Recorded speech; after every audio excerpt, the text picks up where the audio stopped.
باشە بۆچی ماڵی خەڵکت خوارد، بۆ حەرامت خوارد؟ ئەمە هەموو پرسیارە، دەبێت جوابت پێ بێت. و پێت دەوترێ باشە بۆچی خوای پەروەردگار لە شەو ڕۆژێک 5 ڕۆژی لەسەر فەرەز کردی بۆ نەتکرد؟ دەڵێ چی؟ دەڵێ لەبەر ئیش و کارەکەم. ئاخر خوای گەورە ڕزقی بۆ تۆ بڕی بۆوە، خوای پەروەردگار ڕزقی لە تۆ ناوێت، خوای پەروەردگار پەرستنی لە تۆ دەویست. چەند جارە دەوە پێوترا چۆن بۆ مەعامەلەی دنیا وازت لە نوێشێنە؟ بۆچی؟ پرسیارە لێ دەکرێت بۆچی نوێژی بەیانیانت نەکرد؟ بۆ چەند زۆرە نەوانی نوێژی بەیانیان ناکرد. تخوا برای خۆشەویستم وەڵام حاضر کە بۆ پرسیارە بۆ نایکەی؟ بۆچی نوێژی بەیانیان ناکەی؟ ئاخر لەبەر چی؟ وەڵامەکە دەوەیە دەڵێ خوایە لەبەرەوەی خەوم دەهات، لەبەر خەو فەرمانی خوا تشکاند. ئایا ئەمە چ وەڵامێک؟ پێی دەرباز دەبی بەم وەڵامە؟ برەکانم ڕۆژێک کە خوای پەروەردگار یەک بە یەکمان بەتەنها کەست لەگەڵ نییە، بە تاقی تەنهای پرسیارت لێ دەکات خوای پەروەردگار، جا تۆش دەبێت جواب دێوە.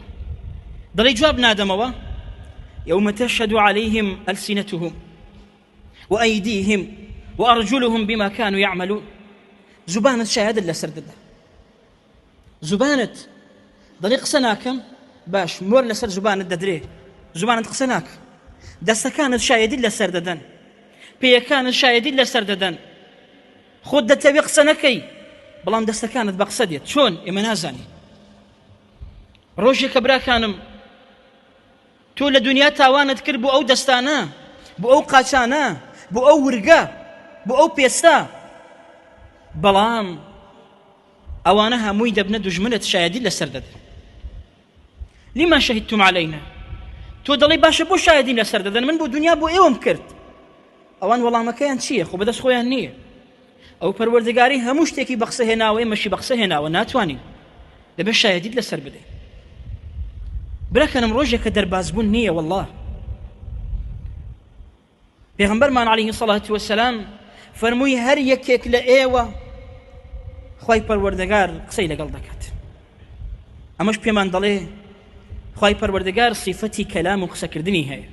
خوای گەورە قسە دەکات، صیفاتێکە وەکو هەموو صیفاتەکانی تری. چۆن قسە دەکات؟ وەکو مەخلوقاتی نەخێر، ئێمە نازانین چۆن، بەڵام واجبە لەسەرمان باوەڕمان بەم صیفەتە هەبێت و باوەڕیشمان پێ هەیە، بەڵام چۆنیەتەکەی ئێمە نازانین. پەروەردگار خالقە، ئینسانەکان مەخلوق و دروستکراون، ناکرێت تۆ صیفاتی خالق بشوبهێنی بە صیفاتی دروستکراوەکان. بۆیە دەڵێن ئەو صیفەتە صیفەتی خوایە، هەروەکو خۆی چون ذاتی بەرزە، صیفاتەکانیشی بەرزن، شایستەی پەروەردگار، بەس چۆنەیە مەنات